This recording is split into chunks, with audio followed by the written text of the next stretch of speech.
آپ کو یہ لگ رہا ہے کہ ماحول تیار ہے کہ جو عوام دوست آوازیں ہیں یا جو لوگ حکومت پہ براہ راست اس کی پالیسیوں پہ تنقید کر رہے ہیں، پازیٹیو تنقید کر رہے ہیں، اب اس وہ آوازیں بھی دبائے جانے کے بالکل قریب ہیں؟ میرا خیال اس سے تھوڑا سا بھی آگے ہے.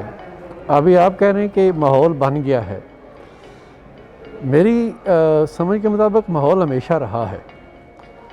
اب تھوڑا اس میں جو چینج آیا ہے، یا جس کو میں سمجھتا ہوں کہ زیادہ پرابلم یا مسئلہ اس کے اندر آ گیا، اب وہ جو ماحول ہے اس کو ایک قانونی جواز بھی مل گیا ہے.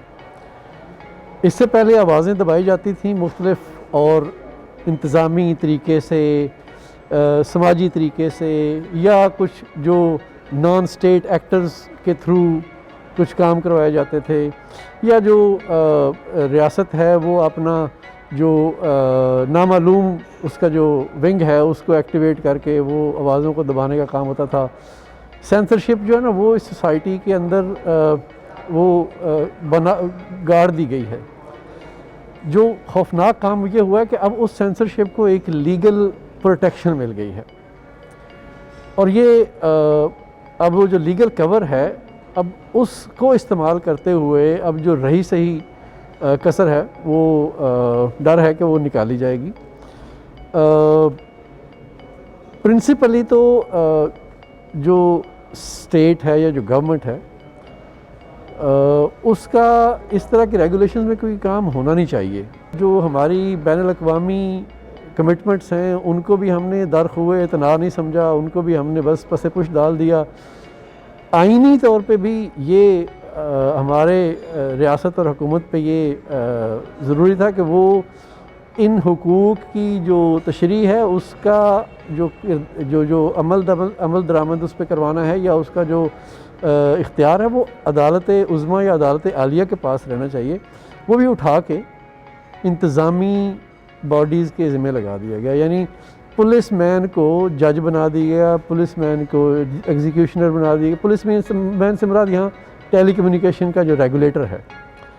تو جو ایک ٹرائیکاٹمی ہوتی ہے ہمارے ہاں کرمنل جسٹس سسٹم میں کہ جی جو انویسٹیگیٹر ہوتا ہے وہ کوئی اور ہوتا ہے، پروسیکیوشن کوئی اور کرتا ہے، ایڈجوڈیکیشن کوئی اور کرتا ہے.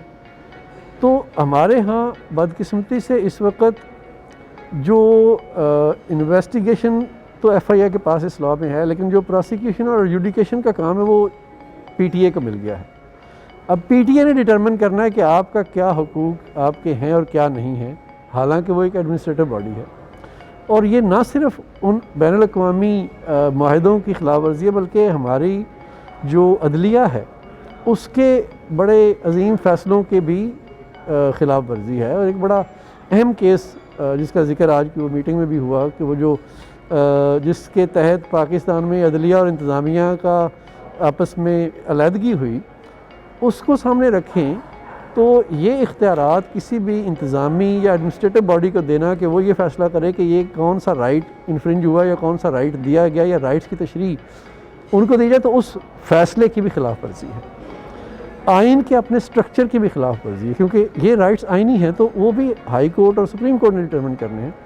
تو میں یہ سمجھتا ہوں کہ یہ ہم نے نہ صرف آوازوں کو دبایا ہے بلکہ قانون کے جو ہم نے پیرامیٹرز طے کیے ہیں وہ ہمارے آئین کے جو وائریز یا جو اس کا جو دائرہ اختیار ہے اس سے بھی بیانڈ چلے گئے. اور جو انٹرنیشنل لیول پہ ہم نے جو معاہدے کیے ہیں ان کو بھی ہم نے وائلیٹ کر دیا، یا ان کو بھی ہم نے سامنے اس کو بھی اتنا ہم نے توجہ نہیں دی. اور جو بنیادی انسانی آزادی ہے وہ تو خیر شاید ہماری ریاست کو پسند ہی نہیں. 21 کروڑ لوگوں کا ملک ہے، ایک بڑی مڈل کلاس یہاں پہ بستی ہے جن کے منہ کو ذائقہ لگ گیا ہے انٹرنیٹ کا، ویب کا، آزادی کا، آزادی اظہار کا. ان کو یہ لگتا ہے، اس حکومت کو یہ لگتا ہے کہ اس طرح کے قوانین پاس کر کے وہ ان آوازوں کو دبا لیں گے، وہ چپ کر کے مان لیں گے؟ اچھا، یہ ویسے بڑی انٹرسٹنگ بات ہے. جو ٹیکنالوجی ہے نا وہ بڑی کنورج کر گئی ہے، اور یہاں پہ مجھے لگتا ہے کہ ہمارے پاس ایک ایونیو ہے. جب ہم ماضی میں دیکھتے ہیں 60s میں چلے جائیں، 70s 80s، ایون آپ 2002 تک چلے جائیں تو آپ کو اخبارات نظر آتے ہیں. اخبارات کو قابو کرنا بڑا آسان تھا. 1980s تک جب تک وہ NPT تھا، نیشنل پریس ٹرسٹ تھا، اور پھر اخباروں کو جو کوٹا ملتا تھا نیوز پرنٹ کا، اس کی وجہ سے جو اخبار بات نہیں مانتا تھا اس کا نیوز پرنٹ کا کوٹا روک لیا جاتا تھا۔ اشتہارات تو خیر ابھی تک بھی روکے جاتے ہیں ان کو قابو کرنے کے لیے۔ پھر جب ٹی وی آیا تو تھوڑا سا ہماری اسٹیٹ کو لگا کہ شاید ایک نیا ایونیو آ گیا، وہاں بھی کچھ سال وہ آزادی رہی لیکن انہیں پھر اس کو بھی پکڑنے کا ہنر آ گیا۔ لیکن یہ ایک بڑی میرا خیال ہے کہ مثبت تبدیلی ہے ٹیکنالوجی کی۔ ٹیکنالوجی جو ہے نا وہ ابھی بھی جو ریاستیں ہیں ان سے بہت آگے بھاگ رہی ہے، ہم سارے اس ٹیکنالوجی کو فالو کر رہے ہیں، ٹیکنالوجی از لیڈنگ اس۔ تو آئی ڈونٹ تھنک، میرا پرسنل ایکسپیرینس بھی ہے کہ آپ ریپریسو لاز بنا کے ٹیکنالوجی کو چیلنج نہیں کر سکتے۔ یہ جس طرح ٹینٹیکلز ہیں نا آکٹوپس کے، آپ ایک کو پکڑیں گے نا دوسرا نکل جائے گا، آپ ایک چیز بلاک کریں گے دوسری طرف سے آپ نکل جائیں گے۔ یوٹیوب بین کر کے دیکھا نا ہم نے، 3-4 سال بین رہا لیکن اس کے باوجود یوٹیوب یہاں دیکھا جاتا تھا۔ فیس بک یہاں پہ بلاک ہوا پھر بھی فیس بک استعمال ہوتا رہا، ٹویٹر بلاک ہوا پھر بھی ٹویٹر یوز ہوتا رہا۔ تو وہ جو بلاکڈ والا کانسیپٹ تھا نا وہ کام نہیں کیا اس نے، تو پھر انہوں نے یہ سوچا کہ چلو پہلے دشمن بنے تھے اب ذرا دوست بنا کے دیکھتے ہیں۔ تو اب اگر بگ ٹیکس گورنمنٹ کے ساتھ نیگوشیٹ کر کے کچھ اپنے بزنس ٹرمز طے کر لیں اور اپنا بزنس سیکیور کر لیں، اور وہاں پہ یہ جو ہم 17 ملین یا 170 ملین کی پاپولیشن جو انٹرنیٹ ایکسیس جن کے پاس ہے اس کی ہم بات کریں تو جتنا بھی وہ سرکموینٹ کرے گی نا، کوئی نہ کوئی یہ جو نوجوان نسل ہے، جو آپ نے بھی سنا کہ پاکستان کے شہریوں کی ایوریج جو ایج ہے وہ 21 سال کچھ مہینے ہے، تو اوور آل دیکھا جائے تو یہ بڑی ینگ نیشن ہے۔ 67% جو یا 60% سے زیادہ لوگ جو ہیں وہ بلو 35 ہیں۔ تو یہ جو نوجوان ہوتے ہیں ان کے اندر پیشن بھی ہوتا ہے، ان کے اندر سپارک ہوتا ہے، تو یہ کوئی نہ کوئی نیا حل نکال لیتے ہیں۔ اور یہ پوری دنیا میں دیکھا ہے کہ جتنی بھی پابندیاں ریاستوں نے لگائیں وہ اس کا کوئی نہ کوئی توڑ نکل آیا۔ وی پی این آ جاتا ہے، وی پی این ختم بھی ہو گیا تو کوئی اور ٹیکنالوجی نکل آئے گی۔ تو ریاست ان ٹیکنالوجیز کو روکنے کے لیے اس کے پیچھے بھاگتی تو جائے گی لیکن میرا نہیں خیال کہ یہ کامیاب ہو سکے گی، الٹا یہ کاؤنٹر پروڈکٹیو ہے۔ وجہ اس کی 2 ہیں۔ ایک تو یہ ہے کہ جو ہماری انٹرنیشنل کمٹمنٹس ہیں وہ اپنے ہر 4 سال بعد ایک اینول جو آپ نے وہ این پی آر کرنا ہوتا ہے، نیشنل وہ جو پیریاڈک ریویو کروانا ہوتا ہے UN کی ہیومن رائٹس کمیٹی میں، وہاں پہ یہ ساری چیزیں رپورٹ ہو رہی ہوتی ہیں اور ہر وقت رپورٹ ہو رہی ہوتی ہیں اور وہاں پہ ریکارڈ ہو رہی ہوتی ہیں کہ کس وقت کون سی ریاست نے کیا کیا چیزیں جو ہیں وہ وائلیٹ کی ہیں اپنی کمٹمنٹس کے حوالے سے۔